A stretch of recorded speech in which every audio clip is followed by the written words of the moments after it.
ప్రియమైనటువంటి దేవుని బిడ్డలారా, ఈ సమయంలో యేసుక్రీస్తు అతి పరిశుద్ధ నామంలో మీ అందరికీ ఈ దినపు శుభములు వందనాలు నేను తెలియజేసుకుంటున్నాను.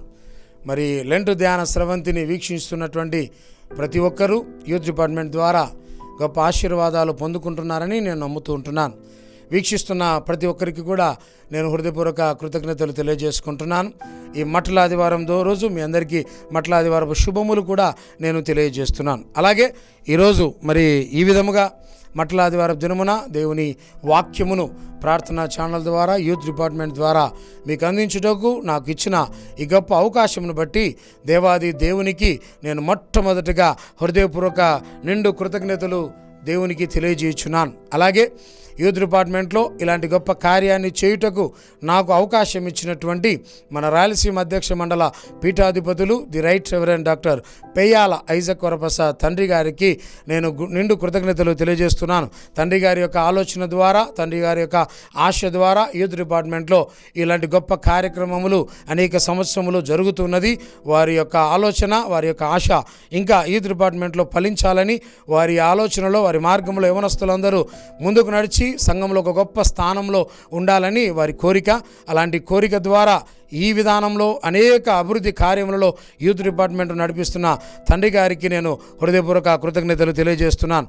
అలాగే రాయలసీమ అధ్యక్ష మండల తల్లిగారు మరి మిసెస్ సిడి భారతి తల్లిగారికి కూడా నేను హృదయపూర్వక వందనాలు తెలియజేస్తున్నాను. తల్లిగారు సిఎస్ఐ ఉమెన్స్ ప్రెసిడెంట్గా ఉంటూ కూడా మరి రాయలసీమ అధ్యక్ష మండలం కొరకు మరి అనేక విభాగాల కొరకు తల్లిగారు ప్రతిరోజు ప్రార్థనలో జ్ఞాపకం చేసుకుంటున్నది. తల్లిగారి ప్రార్థన ద్వారానే మరి అధ్యక్ష మండలం గొప్ప అభివృద్ధిలో ముందుకు కొనసాగుతున్నదని నేను నమ్ముతుంటున్నాను. అదేవిధముగా మరి మన అధ్యక్ష మండల పీఠాధిపతులు మన బిషప్ తండ్రి గారి యొక్క కుమారులు, పెద్ద కుమారుడు, ప్రియమైనటువంటి యవన కుమారుడు మరి జాకబ్ ప్రశాంత్ను, అలాగే చిన్న కుమారుడు అబ్రహాం సుశాంత్ను ఈ సమయంలో నేను జ్ఞాపకం చేసుకుంటున్నా. వారి ఆలోచనలు, వారి ఆశయాలు, వారి యొక్క ప్రతి మరి విధానము మరి యూత్ డిపార్ట్మెంట్లో వారు ఉంచి ఈ యూత్ డిపార్ట్మెంట్ను గొప్పగా నడిపించి ఉంటున్నారు.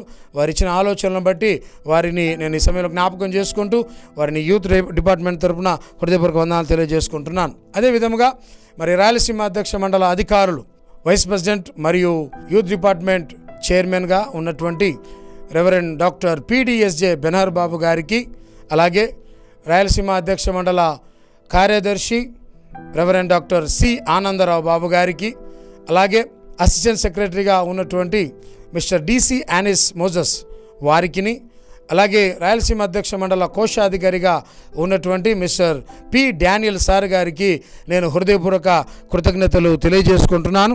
వారి యొక్క ఆలోచనలు, వారి యొక్క తోడ్పాటు కూడా యూత్ డిపార్ట్మెంట్ అంతా ఉన్న విధానం బట్టి వారిని ప్రతి ఒక్కరిని పేరు పేరున నేను వారి జ్ఞాపకం చేసుకుంటూ యూత్ డిపార్ట్మెంట్ తరపున హృదయపూర్వక కృతజ్ఞతలు తెలియజేసుకుంటున్నాను. ప్రియమైన దేవుని బిడ్డలారా, ఈ మట్ల ఆదివారం దేవుని యొక్క వాక్యమును ధ్యానం చేయుటకు మనకు ఏర్పాటు చేసిన అంశము మత్తయి సువార్త 21వ అధ్యాయం 1 నుంచి 5 వచనాలలో మనం గమనిస్తున్నాం. యేసుక్రీస్తు ప్రభు యొక్క చివరి యాత్రగా, విజయ డంబీరముగా ఈ యొక్క మట్ల ఆదివారం రోజు మనకు కనబడుతూ ఉన్నది. ఇందులో నేను ఒక జ్ఞాపకం చేసుకుంటా, 1980 సంవత్సరంలో మరి భారతదేశం మరి హాకీ జట్టు వరల్డ్ కప్ కొట్టినప్పుడు ముంబై నగరంలో ఎయిర్పోర్ట్ అంతా కూడా ప్రజలతో కిక్కిరిసిపోయింది. అంటే ప్రజలు అంత గొప్పగా ఆ యొక్క ఎయిర్పోర్ట్కు రావడం మనం చూస్తాం. అలాంటి స్థితిలోనే మరి యేసుక్రీస్తు ప్రభు యెరూషలేములోనికి ప్రవేశిస్తున్న సందర్భంలో అక్కడ ప్రజలు అంతకంటే అనేక రెట్టింపుగా అక్కడ గుమికూడడం మనం గమనిస్తున్నాం. పస్కా పండుగ కాబట్టి పస్కా పండుగ ఆచారం ప్రకారం యెరూషలేముకు ఆయా ప్రదేశాలను, ఆయా పట్టణాల నుండి అక్కడికి చేరుకొని వారి పండుగను వారు ముందుకు నడిపించుకునే ఒక సాంప్రదాయం ఉంటున్నది. అందులో యేసుక్రీస్తు ప్రభు రాగానే అక్కడికి అందరూ చేరుకొని మట్టలు పట్టుకొని దేవునికి జయము, దేవునికి హోసన్న, రాబో ఉన్నవారు స్తుతింపబడునుగాక అని గొప్ప మాటలతో వారు ఆనందాన్ని వ్యక్తం చేస్తున్నారు. వారి ఆనందానికి అవధులు లేవు. వారు గొప్పగా దేవుని యొక్క సన్నిధిలో సంతోషపడుతూ దేవునికి గొప్ప ఆహ్వానం తెలియజేస్తున్నాడు. ఇంతవరకు ఎన్నడూ యేసుక్రీస్తు ప్రభు కలగని ఆహ్వానం అక్కడ మనం చూస్తున్నాం. వారు ఎంతో సంతోషంగా దేవునికి ఆహ్వానం తెలియజేస్తూ ఉన్నారు. వారు సంతోషపడుతూ ఉన్నారు. మరి యేసుక్రీస్తు ప్రభు ఒక గాడిద పిల్ల మీద ఎక్కి వస్తూ ఉంటే గాడిద పిల్ల కూడా ఎంతో గర్వంగా ఫీల్ అవుతూ ఉంది. బైబిల్లో అనేక గాడిదలను చూపిస్తారు. కంచర గాడిదని మనం చూస్తూ ఉన్నాం. బైబిల్ వాక్యంలో చూస్తాం. 2వ సమూయేలు గ్రంథం 18వ అధ్యాయం 9వ వచనంలో కంచర గాడిదని చూస్తాం. దానికి గొప్ప ఆశీర్వాదాలు లేవు. అలాగే అడవి గాడిద యోబు గ్రంథం 39వ అధ్యాయం 5 నుంచి 8వ వచనంలో చూస్తాం. అది ఉప్పు పార ప్రాంతంలో నివసిస్తుంది.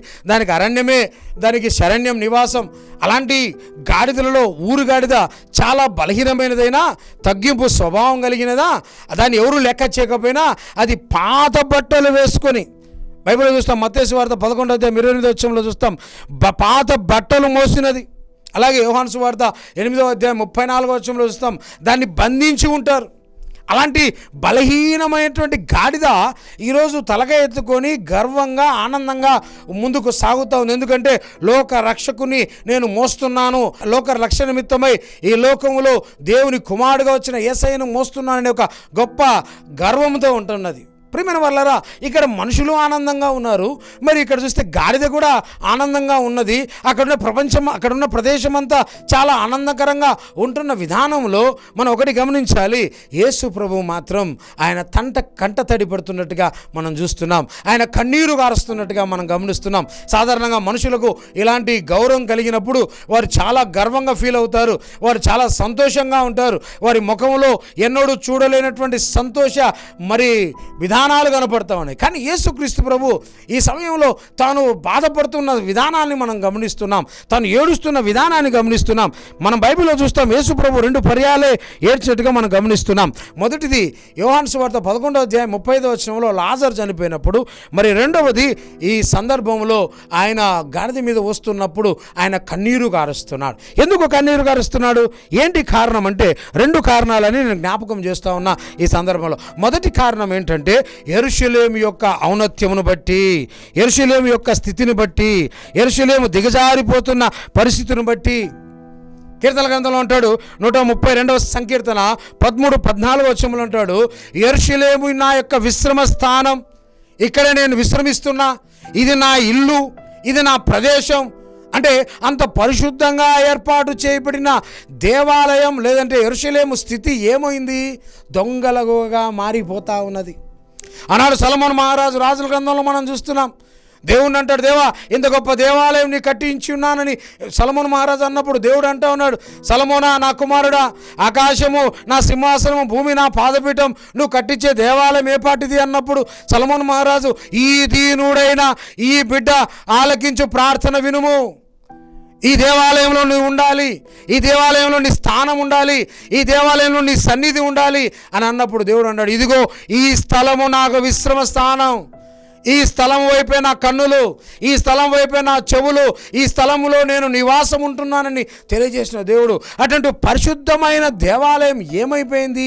దొంగల గుహగా మారిపోయింది, అనీతిమంతులతో నిండిపోయింది. దాన్ని బట్టి యెరూషలేము యొక్క ఔన్నత్యం దిగజారిన స్థితిని బట్టి ఆయన కన్నీరు గారుస్తున్నాడు. 33.5 సంవత్సరంలో, ప్రాముఖ్యంగా 3.5 సంవత్సరంలో ఆయన ఎన్నో స్వస్థతలు, ఎన్నో అద్భుత కార్యాలు, ఎన్నో గొప్ప కార్యాలు చేసి ఉన్నాడు. అయినను ప్రజలు ఇంకా నీతిమంతులుగానే ఉన్నారు. పాపుల కొరకు ఈ లోకంలోకి క్రీస్తు యేసు లోకంలోకి వచ్చిన మాట నమ్మదగినది, పూర్ణాంగీకారంలోకి యోగ్యమైనది అయి ఉన్నది అని తెలిసినా కూడా జనులు పాపపు స్థితిని విడలేని పరిస్థితిలో ఉన్నాడు. అందుకే ఆయన బాధపడుతున్నాడు.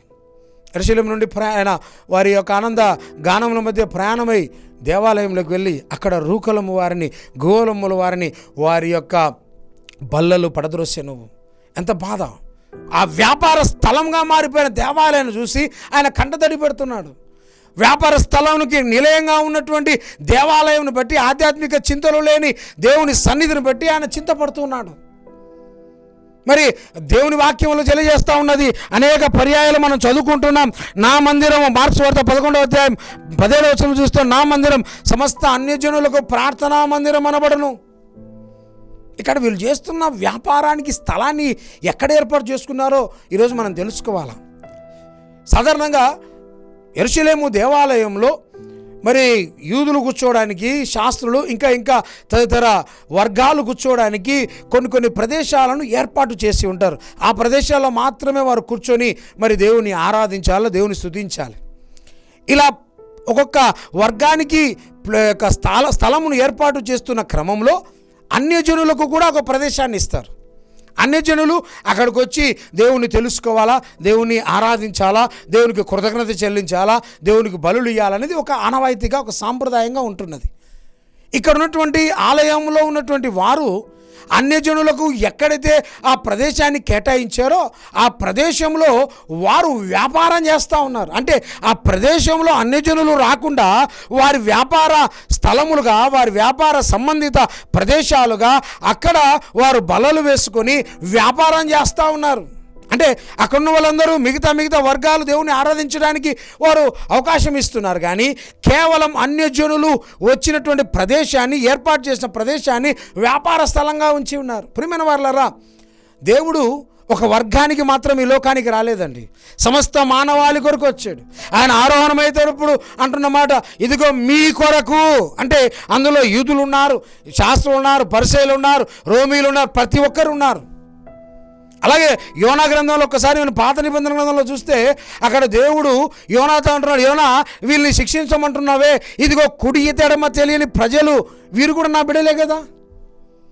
దేవుని యొక్క ఆలోచన ఏంటంటే 99 గొర్రెలు బాగుపడి మరి ఆధిక్యత కలిగి కృతజ్ఞత స్తుతి చెల్లించి దేవుడు రక్షణ పొందడం కాదు, కానీ ఆ ఒక్క గొర్రె అన్య జీవితం జీవిస్తున్న ఆ ఒక్క గొర్రె కూడా దేవుని సన్నిధిలోనికి రావాలా, దేవుని యొక్క రక్షణ పొందుకోవాలని దేవుని కోరిక. అలాంటి కోరిక కలిగినటువంటి దేవుడు ఇక్కడ చూస్తే సమస్త అన్యజనులకు ప్రార్థనా మందిరం అనబడునని దేవుడు చెప్తుంటే వీళ్ళు ఏం చేస్తున్నారు? అన్యజనులకు స్థానమే లేకుండా చేస్తూ ఉన్నారు. దేవుడు ఎంతో బాధపడుతున్నాడు. ప్రియమైన వాళ్ళారా, ఈరోజు దేవాలయాల పరిస్థితి కూడా ఇలాగే ఉంది. ఎక్కడ ఆధ్యాత్మిక చింతన లేదు, దేవుని గురించినటువంటి కృతజ్ఞత లేదు, దేవుని చూసిన స్తుతి లేదు, వ్యాపార స్థలాలుగా ఉన్నది. ఈరోజు కూడా యేసుక్రీస్తు ప్రభువు నిన్నును బట్టి, నీ సంఘాన్ని బట్టి, నీకున్న ప్రదేశాన్ని బట్టి ఆయన చింతిస్తున్నాడు, బాధపడుతున్నాడు. ఎందుకంటే ఆలయాలు వ్యాపార స్థలంగా ఉన్నాయండి. ఆరాధనకు వచ్చే వాళ్ళు ఎవరో కొంతమంది, ఆధ్యాత్మికంగా దేవుని సన్నిధిలో అలసట తీర్చుకోవాలని ఆలోచన చేసే వాళ్ళు కొంతమందే ఉన్నారు. కానీ వ్యాపారం కొరకు, అధికారం కొరకు, వారి యొక్క స్థితిని నిలబెట్టుకోవడానికి, వారి ఆధిక్యత కొరకు అందరూ చేరుతున్నారు, కానీ దేవుని ఆరాధించేవారుగా లేరు. అందుకు దేవుడు కన్నీరు కారుస్తున్నాడు. ఇది మొదటిది. రెండోది ఏంటంటే అక్కడ జేజేలు కొడుతున్నారు. మొదటిది అయితే దేవాలయం పరిస్థితి, యెరూషలేము పరిస్థితిని చూసి బాధపడతా ఉన్నాడు దేవుడు. రెండవది అక్కడున్న వాళ్ళ పరిస్థితిని చూసి దేవుడు కన్నీరు కారుస్తున్నాడు. కారణం ఏంటి? అసలు దేవుడు ఎందుకు వచ్చాడు? యేసుక్రీస్తు ప్రభు అనీతి పరులైన మానవులను నీతిమంతులుగా చేయుటకు. అనీతిమంతులుగా ఉన్నవారు, నిజమే, మనం అనీతిమంతులుగా ఉన్నప్పుడే ఆయన మన కొరకు ప్రాణములు విడిచెను అనే మాట చూస్తూ ఉన్నాం. ఇక్కడ అందరూ ఆహాగణాలతో హోసన్న హోసన్న అని దేవునికి కేరింతలు పెడుతూ సంతోష గానములతో ఉంటున్నటువంటి వారు, వారి పరిస్థితిని చూసి దేవుడు బాధపడుతూ ఉన్నాడు. ఎందుకు వాళ్ళు ఎందుకు వచ్చారు? నిజంగా దేవుణ్ణి కొనియాడడానికా, దేవునికి కృతజ్ఞత చెల్లించడానికా, దేవుని యొక్క స్తుతులు చెల్లించడానికా? నిజంగా దేవుని కుమారుడిని ఎరిగి ఉన్నారా వాళ్ళు? లేదండి. ఈ 3.5 సంవత్సరంలో ఆయన చేసే అద్భుతాలు, ఆశ్చర్య కార్యాలు ఇవన్నీ చూసి అక్కడికి వచ్చిన మనుషులందరూ అద్భుతాలు, ఆశ్చర్య కార్యాల కొరకు ఎదురు చూసిన వారే. వారి యొక్క ఆనందం పెదాలతో ఉంది కానీ హృదయంలో లేదు. వారు జేజేలు కొడతా ఉన్నారు, పండగ వాతావరణంలో ముందుకు వెళ్తూ ఉన్నారు, కానీ నిజంగా దేవుని బిడలుగా, దేవుని కుమార్తెలుగా వారు మారలేదు. నిజంగా దేవునికి కృతజ్ఞత చెల్లించే స్థితిలో వారు లేరు. మీరు గమనించండి. ఆ దినం తర్వాత పిలాతు దగ్గరికి వెళ్ళినప్పుడు పిలాతు దగ్గర వాళ్ళ సాక్ష్యం ఏంటి? అయ్యా ఈయనను సిలువ వేయమని చెప్తూ ఉన్నాడు. పిలాతు అంటున్నాడు, అయ్యా ఈయనలో ఏ నేరము నాకు కనపడలేదు అన్నప్పుడు వాళ్ళు ఏమన్నారు? ఈయన రక్తము మీద ఉన్న అపరాధన మా మీద, మా పిల్లల మీద ఉండును గాక అని దేవుని యొక్క సన్నిధిలో వారు దేవుని విమర్శిస్తూ ఉన్నారు. అంతలోనే అంటే దేవుని ఆరాధించడానికి వచ్చిన జనులు కాదు, నిజంగా దేవుని కొరకు ఎదురు చూసే జనం కాదు, వారు ఆశ్చర్య కొరకు, అద్భుతాల కొరకు ఎదురు చూస్తున్నారు. అలాంటి అనీతిమంతుల కొరకు దేవుడు ఈ లోకంలోకి వచ్చి ఇంకనూ వారు మార్పు లేని జనముగా ఉన్నందుకు దేవుడు చింతిస్తున్నాడు, బాధపడుతున్నాడు, కన్నీరు కారుస్తున్నాడు. సిలువ వేయమని కేకలు వేస్తూ ఉన్నారు, క్రీస్తును హేళనగా మాట్లాడుతూ ఉన్నారు. ఆయన శిలువ యాగంలో అనేక చులకన భావములతో మాట్లాడుతున్న జనమును చూస్తున్నాం. ఇక్కడ ఎవరెవరైతే జేజేలు కొట్టారో అక్కడ క్రీస్తు మీద నిందలు మోపడానికి సిద్ధపడతా ఉన్నారు. ప్రియమైన వాళ్ళారా, అలాంటి వారిని చూసి దేవుడు కన్నీరు కారుస్తున్నాడు. అయినను వారు క్షమించమని దేవుడు శిలువలో మొట్టమొదటి ప్రార్థన ద్వారా క్షమాపణ ఇచ్చి ఉన్నాడు. ఈరోజు నువ్వు నేను మనమందరం కలిసి మట్లాది వారం జరుపుకుంటున్నాం.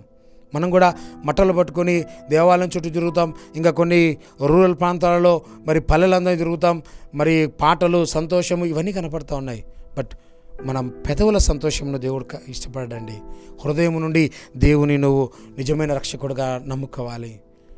ఆయన యొక్క అద్భుతాల కొరకో, ఆశ్చర్యాల కొరకో, స్వస్థతల కొరకో కాదు. ఈరోజు ఏ మీటింగు పెట్టినా కూడా మామూలుగా దేవుని యొక్క సువార్త కూడికలు అంటే వెళ్ళరండి. స్వస్థత సువార్త కూడికలు, అద్భుత సువార్త కూడికలు, ఆశ్చర్య సువార్త కూడికలు. అక్కడ కింద క్యాప్షన్ ఇస్తారు, మీకు అద్భుతాలు, స్వస్థతలు అంటే మనలందరూ పరిగెత్తుకొని పోతున్నారు. ఎందుకు? క్రీస్తు కొరకు కాదు, అద్భుతాల కొరకు, స్వస్థతల కొరకు.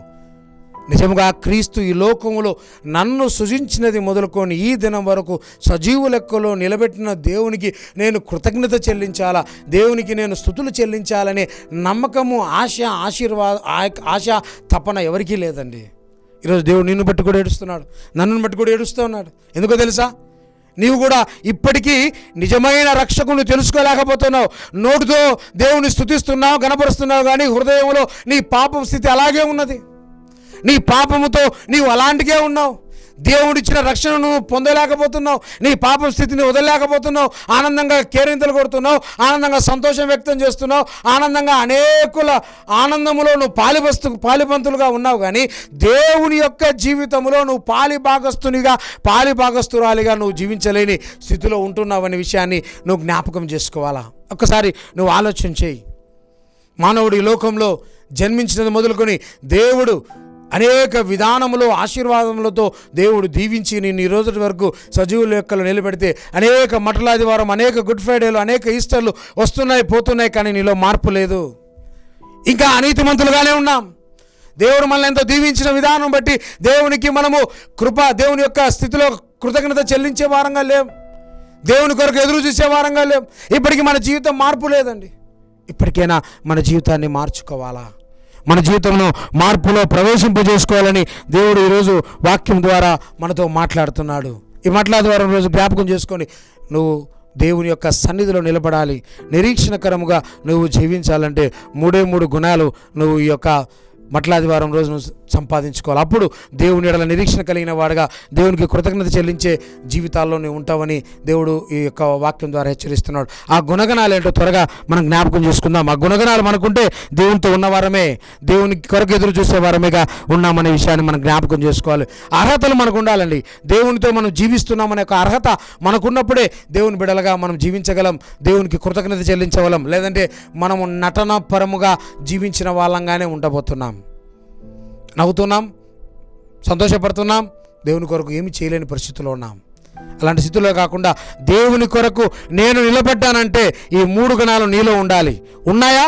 నువ్వు నిలబడినట్టే. లేవా? ఈ లెంట్ దినాలు అయిపోయే లోపల నువ్వు ఆ యొక్క గుణాలు సంపాదించుకోవాలని నేను ఆశపడుతున్నా.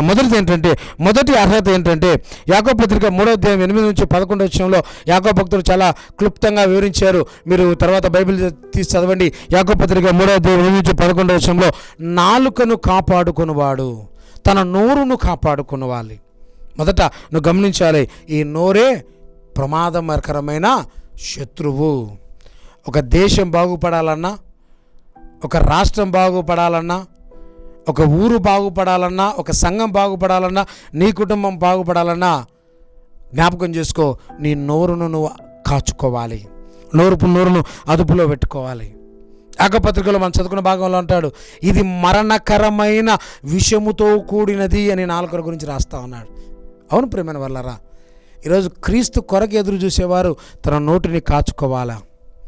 క్రీస్తు కొరకు నేను నిలబడ్డాను, క్రీస్తు కొరకు రక్షణ ఆనందంలో ఉన్నానంటే నోటిని కాచుకోవాలని దేవుని వాక్యం సెలవిస్తూ ఉన్నది.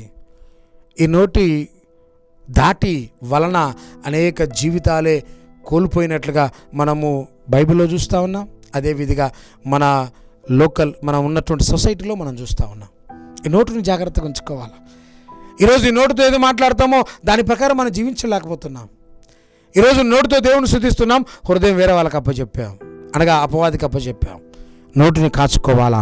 రెండోది ఏంటంటే పేతురు రాసిన మొదటి పత్రిక 3వ అధ్యాయం 11వ వచనంలో రాస్తాడు, కీడు చేయుట మాని మేలు చేయాలా. కీర్తనకారుడు అంటాడు 37వ సంకీర్తన 27వ వచనంలో, కీడు చేయుట మాని మేలు చేయుము, అప్పుడు నిరంతరము నీవు నిలిచెదవు. దేవునితో ఈ మట్ల ఆదివారం దినమున ఆనందం నువ్వు పంచుకోవాలంటే జ్ఞాపకం చేసుకో, కీడు చేయుట మాని మేలు చేయాల. కానీ ఈరోజు దౌర్భాగ్య జీవితం ఏంటంటే మేలు చేసేవారికి కూడా మేలు చేయలేని స్థితిలో ఉన్నాం. మనకు మేలు చేసింటారు, మనకు తెలుసు, కానీ అవతలోడు కీడుతో బాధపడుతున్నప్పుడు అయ్యో నాకు మేలు చేశాడే, ఆయన కీడు కలుగుతూ ఉంది, ఆయనకు ఏదైనా సాయం చేస్తామనే స్థితిలో క్రైస్తవ బిడ్డలు లేరు. నాకెందుకు, మనకెందుకు, మనం ఎందుకు వాళ్ళకు ముందు పడాలా, మనకెందుకు ఈ ప్రాబ్లమ్స్, మనము ప్రశాంతంగా ఉన్నాం, సంతోషంగా ఉన్నాం. మేలు చేసిన వారికి కూడా మేలు చేయలేకపోతున్నాం. కీడు చేత ఈ లోకాన్ని జయించాలని ఆశపడుతున్నాం. కీడును మాని మేలు చేయుటకు సిద్ధపడాలి. రోమాపత్రిక 12వ అధ్యాయం 21వ వచనంలో ఉంటాడు, కీడు వలన జయింపబడక మేలు చేత కీడును జయించుము.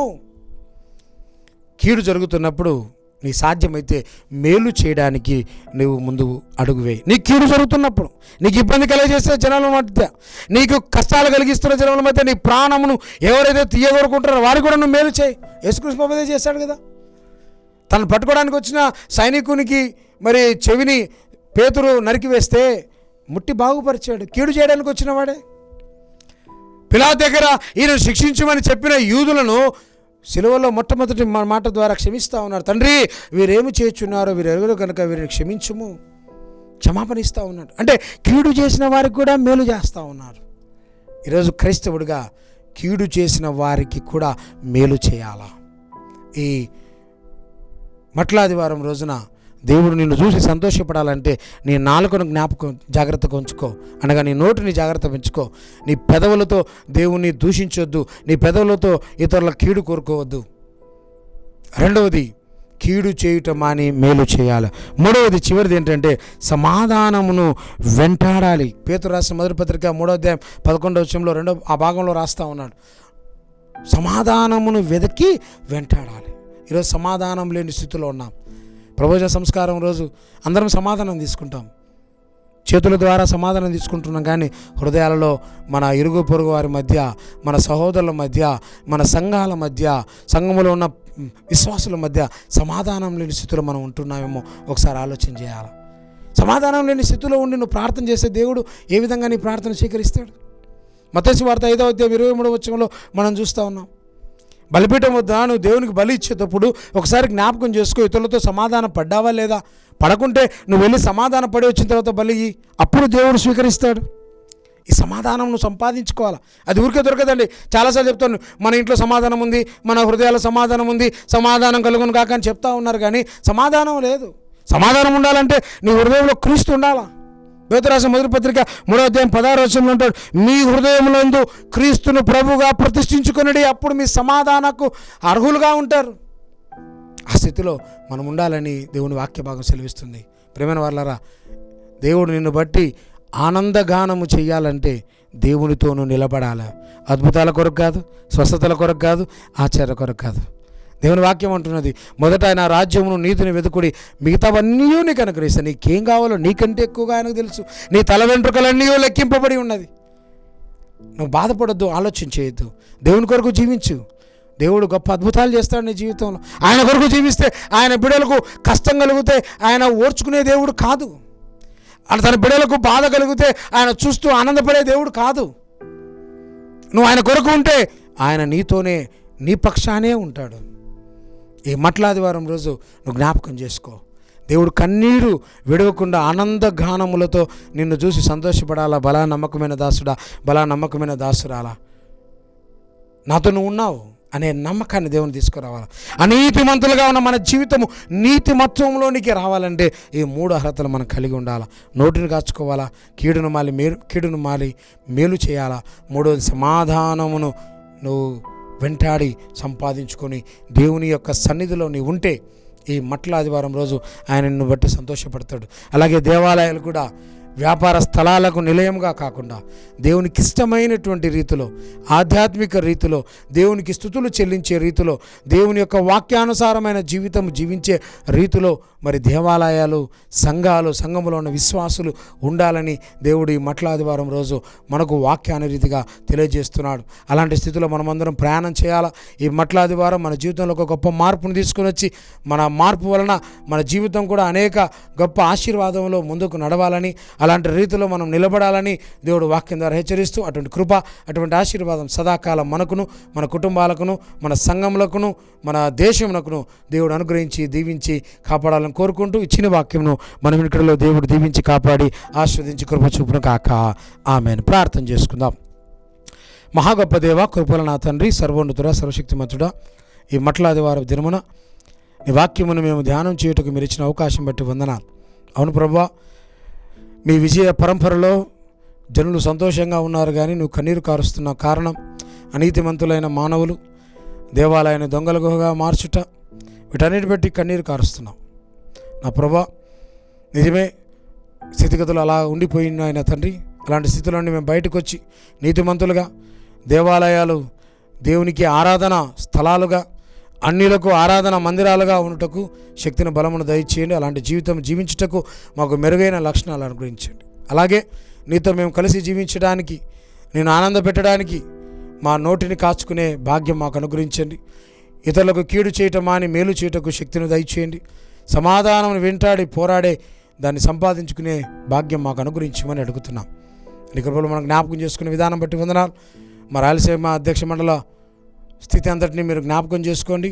అధ్యక్ష మండలం అంతటిని దీవించండి, అభివృద్ధి కార్యంలో నడిపించండి, అడ్డంగా ఉన్న సాతాన శక్తులు లయపరచండి. రాయలసీమ అధ్యక్ష మండలం ఒక గొప్ప స్థానంలో ఉంటకు సాయం తెచ్చండి. అందులో ఉన్నటువంటి తండ్రి గారిని, తల్లి గారిని, వారి కుటుంబమును, ఆఫీస్ బేరర్స్ను, యాజక బృందం అంతటిని, పనిచేస్తున్నటువంటి ప్రతి వర్కర్ను, ప్రతి ఇన్స్టిట్యూషన్ను మీరు జ్ఞాపకం చేసుకోండి, దీవించండి. మేమందరం కలిసి నీకు పాత్రులుగా నిన్ను స్తుతించే సర్వాంగ కవచంలో ధరించుకునే బిడలుగా జీవించుటకు శక్తిని, బలమును, ఆరోగ్యమును, ఆశీర్వాదమును, అనుగ్రహమును దయచేయమని, మరలా మేము కలుసుకున్న పర్యంతం మీ కాపుదల మాతో, మా కుటుంబాలతో, మా సంఘములతో ఉండటకు సహాయం దయచేయమని, ఈ యొక్క వాక్యమును వీక్షిస్తున్న ప్రతి బిడకు మీ ఆశీర్వాదములను కొమ్మరించి దేవుని యొక్క స్థితిలో వారి మార్పు కలిగిన జీవితంలో జీవించుటకు శక్తిని, బలమును, ఆరోగ్యం అనుగ్రహించమని యేసయ్య అతి పరిశుద్ధ నామమున అడిగి వేడుకొంచున్నాము మా గొప్ప తండ్రి. ఆమేన్. అందరికీ వందనాలు.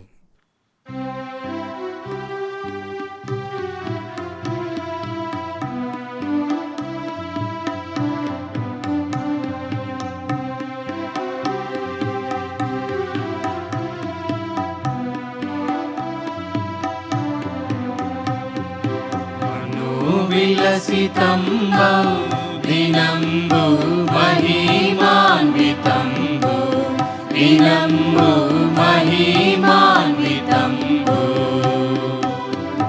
మనోవిలసితంబు దినంబు మహిమాన్వితంబు, దినంబు మహిమాన్వితంబు. అనంత జగతి మనోహరంబు,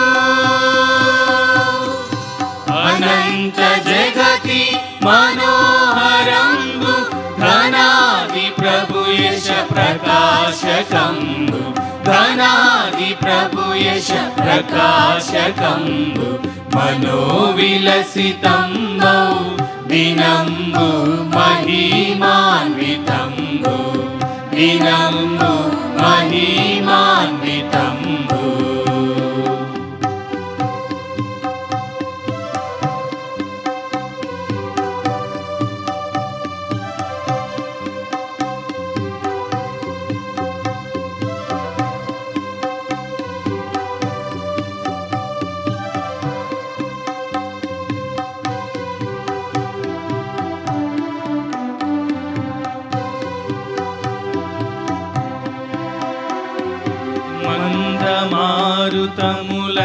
మందమారుతములందమునొసగద ఎందములకు ఆనందము నిడగా, మందమారుతములందమునొసగద ఎందములకు ఆనందము నిడగా. సుందర పక్షుల సుమధుర గానము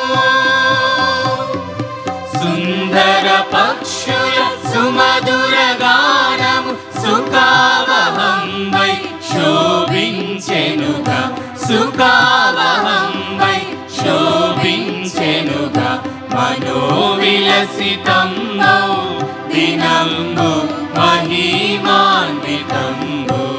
దినంబు మహిమాన్వితంబు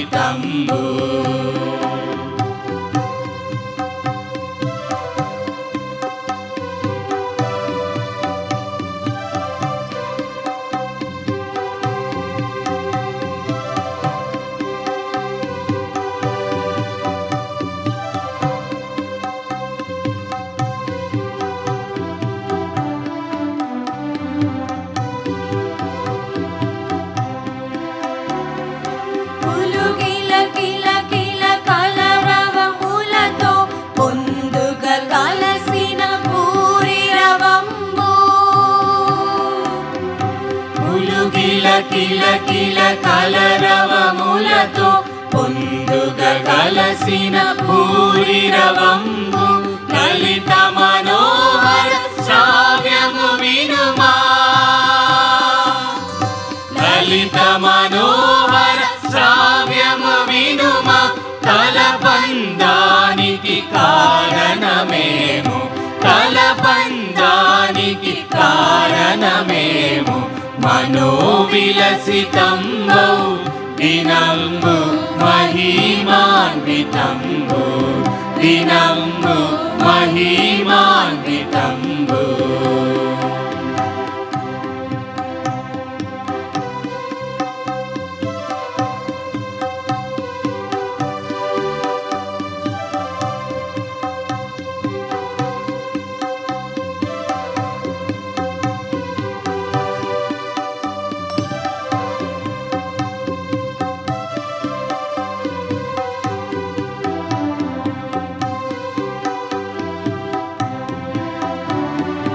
జయములు పాడెడు బాలచయముతో సాత్వికుడై రాసభంబునెక్కి